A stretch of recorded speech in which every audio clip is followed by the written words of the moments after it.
ბრიუსელი არ არის მზად მოისმინოს ქართული მხარის არგუმენტირებული პოზიციები. საქართველოს საგარეო საქმეთა სამინისტროში აცხადებენ, რომ ადამიანის უფლებათა დაცვის საკითხებზე საქართველოს ევროკავშირის დიალოგის შეხვედრა ევროკავშირის გადაწყვეტილებით გადაიდო.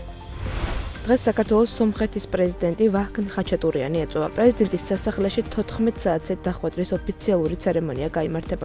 15 საათსა და 30 წუთზე კი ვაჰგნ ხაჩატურიანისა და მიხეილ ყაველაშვილის ერთობლივი პრესკონფერენცია ჩატარდება.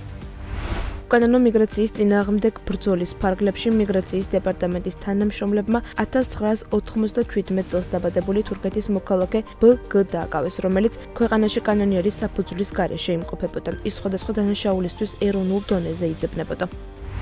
ამერიკის შეერთებული შტატები და რუსეთი უკრაინაში ომის დასრულების შესახებ ახალ გეგმაზე მუშაობენ. როგორც გამოცემა აქსიოსი ამერიკულ და რუსულ წყაროებზე დაყრდნობით წერს, გეგმა 28 პუნქტისგან შედგება და მასზე ტრამპის ადმინისტრაცია რუსულ მხარესთან ფარულად მუშაობს.